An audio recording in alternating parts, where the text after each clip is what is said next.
সংবিধান সংস্কার কমিশনের কাছে আনুষ্ঠানিকভাবে ৬২ দফা প্রস্তাবনা জমা দিয়েছে বিএনপি, যেখানে সংবিধানে উপপ্রধানমন্ত্রী, উপরাষ্ট্রপতি, পরপর দুইবারের বেশি প্রধানমন্ত্রী না হওয়া, সংসদে উচ্চকক্ষ গণভোটের বিধান পুনর্বর্তন করার প্রস্তাব করা হয়েছে। মঙ্গলবার কমিশন প্রধান অধ্যাপক আলী রিয়াজের হাতে লিখিত প্রস্তাব তুলে দেন বিএনপি স্থায়ী কমিটির সদস্য সালাউদ্দিন আহমেদ। সংস্কার কমিটি সুপারিশ চূড়ান্ত করে সরকারকে দেবে বলে জানিয়েছেন কমিশন প্রধান অধ্যাপক আলী রিয়াজ। সাইরাস মাহমুদের রিপোর্ট। সংবিধান সংস্কার কমিশনের কাছে লিখিত প্রস্তাব দিয়েছে বিএনপি। মঙ্গলবার জাতীয় সংসদ ভবনে সংস্কার কমিশনের কার্যালয়ে কমিশন প্রধান অধ্যাপক আলী রিয়াজের হাতে এটি তুলে দেন বিএনপির স্থায়ী কমিটির সদস্য সালাউদ্দিন আহমেদ। বেলা ১১টার দিকে বিএনপির একটি প্রতিনিধি দল সংবিধান সংস্কার কমিশনের কার্যালয়ে আসেন। এ সময় কমিশনের অন্য সদস্যরাও উপস্থিত ছিলেন।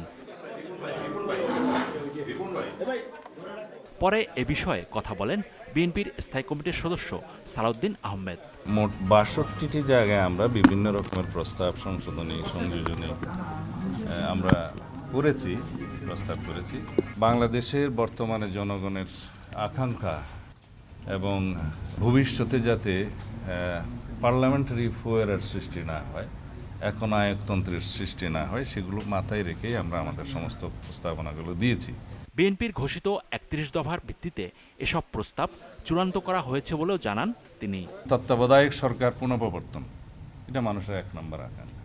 নতুন পদ হিসেবে উপরাষ্ট্রপতি, উপপ্রধানমন্ত্রী পদ, প্রজাতন্ত্র, নির্বাহী বিভাগ, বিচার বিভাগ, আইন বিভাগ সহ এবং নির্বাচন কমিশন সহ সর্বত্র তফসিল সহ আমরা সব বিষয়ে আমরা অ্যাড্রেস করেছি, যাতে একটি গণতান্ত্রিক সংস্কার সাধিত হয় সংবিধানের, এবং সেটার উপকার বাংলাদেশের জনগণ পায়, এবং সব ক্ষেত্রে যেন একটা ব্যালেন্স অফ পাওয়ার সৃষ্টি হয় বাংলাদেশের রাষ্ট্রের সমস্ত অঙ্গের মধ্যে।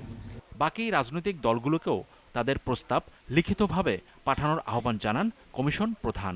আমাদের একটা ওয়েবসাইটে আমরা মন্তব্য সংগ্রহ করেছি, তাতে প্রায় ৫০,০০০-এর বেশি মন্তব্য আমরা গতকাল পর্যন্ত পেয়েছি, মধ্যরাত্র পর্যন্ত, যেটা নির্ধারিত সময় ছিল। আমরা স্টেক হোল্ডারদের সাথে আলোচনাগুলো অব্যাহত রেখেছি।